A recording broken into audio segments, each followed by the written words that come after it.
안녕하세요. 동국대학교 일산병원에 근무하고 있는 안지현이라고 합니다. 저는 동국대병원에서 무릎을 담당하고 있고요.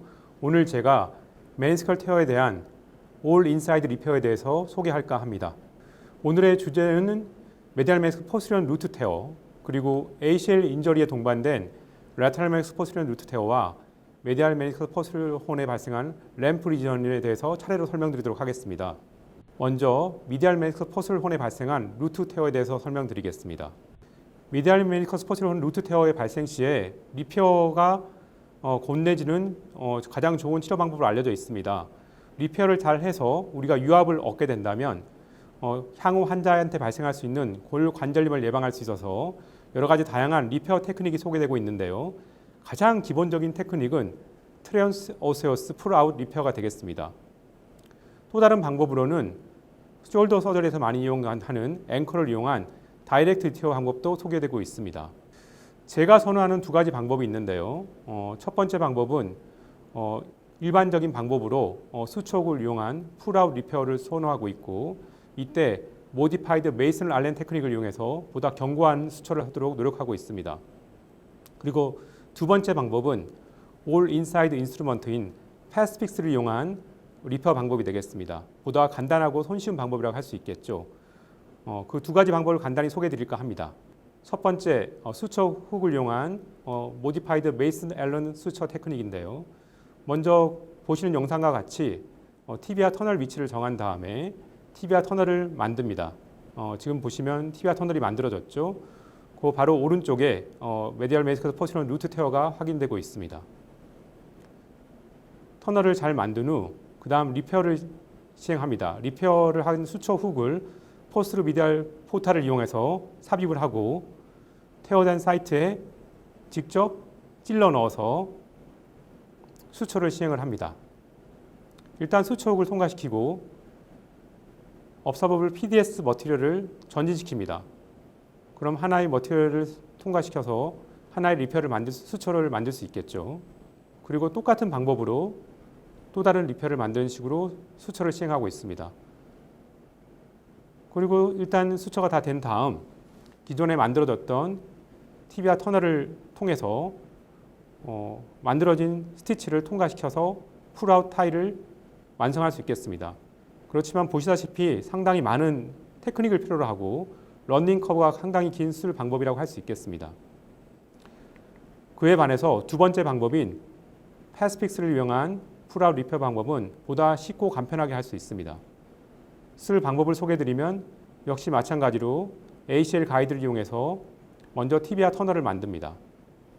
티비아 터널은 이때 가장 포스terior 파트에 만드는 것이 나중에 아나토미컬 리페어를 이룰 수 있겠습니다.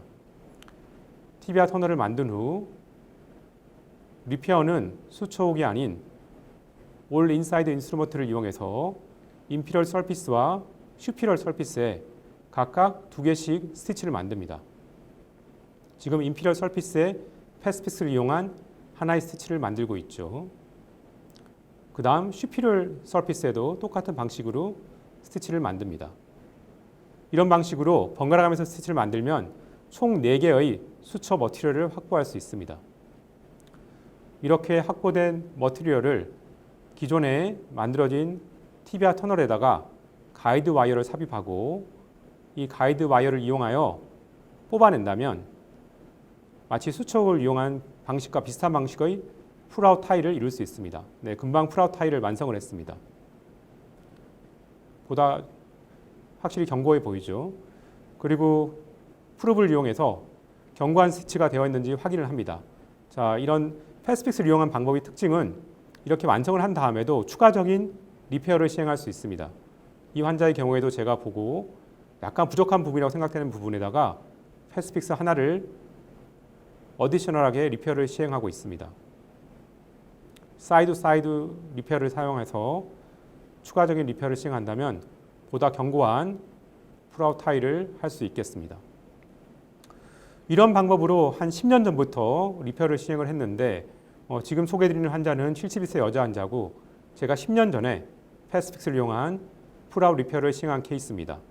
1년 후에 시행한 세컨드 아스트로스코픽 이즈음에서도 컴플리트 힐링을 확인할 수 있었고 10년이 지났지만 OA 체인지 없이 잘 지내고 있습니다. 다음 항목은 라테랄 메니스커스 포스terior 루트 테어가 되겠습니다. 라테랄 메니스커스 포스terior 루트 테어는 주로 ACL 인저리 때 많이 동반되는 것으로 알려져 있죠. 먼저 케이스를 보시겠습니다. 1년 전에 발생한 축구 손상으로 발생한 ACL 인저리를 가지고 내원한 33세 남자입니다. 보시는 사진과 같이 라테랄 메니스커스 포스terior 혼에 루트 테어가 발생해 있었고 이 경우는 수처 훅을 이용해서 리페어를 했습니다. ACL은 더블 번들 리컨스트럭션을 시행하였고 1년 후에 시행한 세컨드 아스토스코픽 이그잼에서 컴플리트 힐링을 확인할 수 있었습니다. 이와 같이 역시 라테랄 메니스커스 포스terior 루트 테어도 수처 훅을 이용해서 다이렉트 리페어할 수 있지만 이 역시 쉬운 방법은 아닙니다. 또 다른 방법으로는 메디알 메니스커스 포스terior 루트 테어가 마찬가지로 패스픽스를 이용해서 보다 쉽게 리페어할 수 있습니다. 또 다른 환자인데요. 역시 ACL 인저리에 동반된 라테랄 메니스커스 포스terior 루트 테어를 확인할 수 있습니다. 프루브를 이용해서 테어 사이트를 확인하고 리페어를 시행하였습니다. 이때 리페어는 좀 전에 소개해드린 대로 패스픽스를 이용해서 올 인사이드 리페어를 시행하였는데 먼저 아랫면부터 하나하나씩 리페어를 시행을 합니다. 이때 아랫면과 윗면이 이퀄 텐션이 되는 게 중요하므로 한 번은 인피리얼 서피스에 한 번은 슈피리얼 서피스에 리페어한다면 보다 자연스러운 모양의 리페어를 이룰 수 있겠습니다. 자, 이런 식으로 리페어한 후 역시 이 환자 같은 경우도 1년 후에 세컨드 이그잼을 시행하였는데 거의 컴플리트 힐링 된 것을 확인할 수 있었습니다. 좋은 결과를 이루었죠. 또 다른 케이스를 보시겠습니다. 이 환자는 조금 테러블 케이스였는데 21세 여자 환자고 태권도 선수입니다. 역시 ACL 인저리와 라테랄 메니스커스 포스terior 혼 루트 테어가 있었는데 영상에서 보는 것과 같이 굉장히 티슈 데미지가 심합니다. 그래서 리페어가 가능할까 의구심을 가졌던 환자인데 역시 젊은 환자라는 점을 고려해서 어떻게든 리페어를 시행을 해보았습니다. 패스픽스를 이용해서 차분히 하나하나씩 리페어를 시행하였고 리페어 도중에 티슈 데미지가 심한 부분은 세이버나 덕빌딩을 이용해서 제거하면서 리페어를 시행해 나갔습니다. 영상에서 보시다시피 티슈 상태가 굉장히 좋지 않습니다. 그렇지만 어떻게든 리페어를 시행하려고 노력을 하였고 역시 동일 환자한테 1년 후에 세컨드 이그잼을 시행하였는데 ACL 그래프트도 인택트하게 잘 유지가 되어 있었고 무엇보다 반가웠던 것은 이렇게 어렵게 시행한 라테랄 메니스커스 포스terior 루트 테어가 거의 컴플리트 힐링 된 것을 확인할 수 있었습니다. 만약에 우리가 실패하거나 또는 메인섹템을 시행했다면 이 라테랄 메니스커스를 살릴 수 없었을 겁니다. 그렇지만 다행히 리페어를 시행함으로써 이 환자한테는 OA 발생을 막을 수 있는 좋은 수술 결과를 확인할 수 있었습니다. 다음 마지막 항목은 메디알 메니스커스 포스terior 혼에 발생한 램프 리전입니다. 역시 ACL 인저리 때 많이 동반되는 것으로 알려진 메니스컬 테어의 한 타입이 되겠습니다. 램프 리전을 간단히 설명드리면 사진에서 보던 것과 같이 메디알 메니스커스 포스terior 혼에 발생한 메니스커 캡슐라 정션의 페리페럴 테어입니다. 마치 오른쪽 사진에처럼 보이는 것처럼 도로의 두 개의 갈라진 부분처럼 램프처럼 보인다 그래서 램프 리전이라고 명명한 바 있는데요. 기존 보고에 의하면 약 16.6% 정도의 ACL 인저리에서 발견될 수 있다고 합니다. 치료 방법으로는 기존의 수촉을 이용한 방법이 소개되고 있습니다. 그래서 좋은 결과를 보고하고 있는데 이 방법 역시 굉장히 어렵습니다. 러닝 커브도 길고요. 그래서 다양한 학자들이 패스픽스 같은 올 인사이드 인스트루먼트를 이용한 방법을 소개하고 있는데 이 경우 대부분 엔티리얼 어프치를 이용해서 리페어를 했기 때문에 다이렉트 리페어 방법은 시행하지 않아서 보다 확실한 방법이라고 하긴 힘듭니다. 그래서 저는 패스픽스를 이용하면서 포스τερ 어프로치를 이용한 다이렉트 리페어를 시도해 보았습니다. 케이스를 보시겠습니다.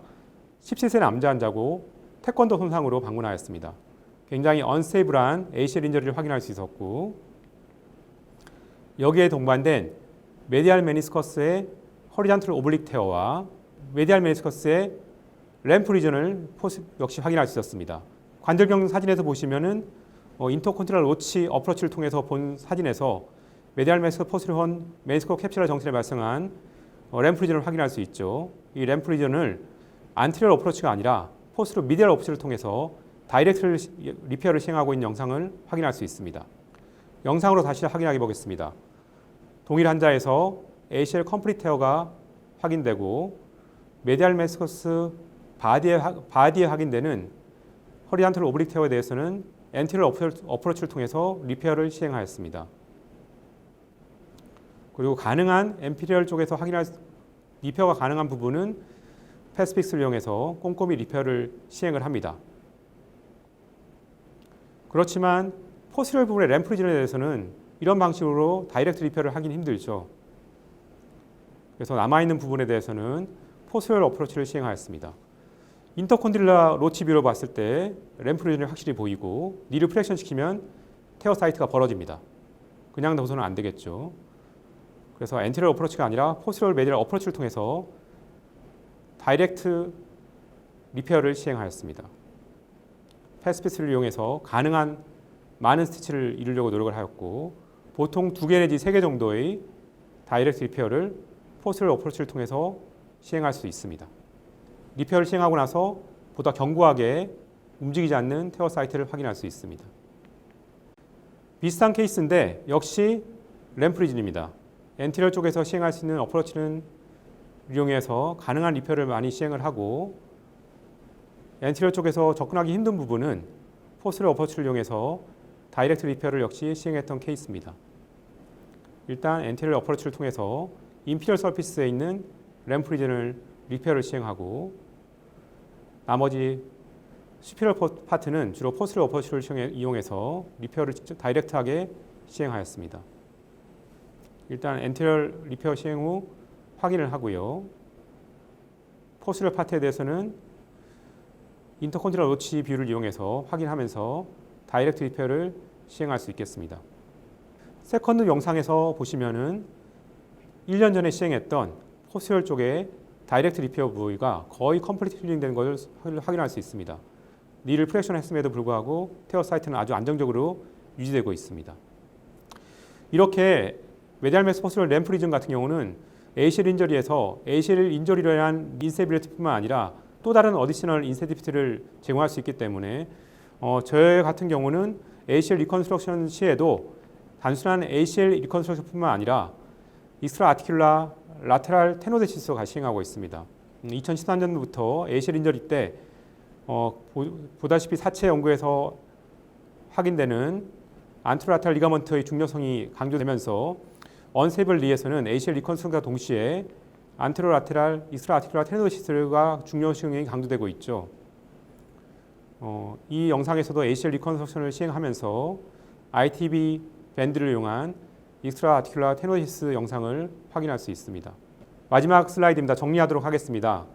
메니스컬 리페어를 패스픽스 같은 올 인사이드 인스트루먼트를 이용해서 사용한다면 보다 빠르고 쉽게 할 수 있습니다. 기존의 방법인 수척을 이용한 방법이나 새로운 패스픽스를 이용한 방법에서의 결과의 차이는 거의 없다고 알려져 있습니다. 그렇지만 이 패스픽스를 이용한 방법이 쉽고 빠른 방법이긴 하지만 메니스컬 티슈 데미지 상태나 동반된 OA 상태 등을 감안해서 리페어 여부를 결정해야 되겠습니다. 그리고 항상 실패할 가능성을 고려해서 환자에게서는 재수술의 가능성도 꼭 설명을 해야 되겠습니다. 이상 오늘의 강의는 마치도록 하겠습니다. 경청해 주셔서 감사합니다.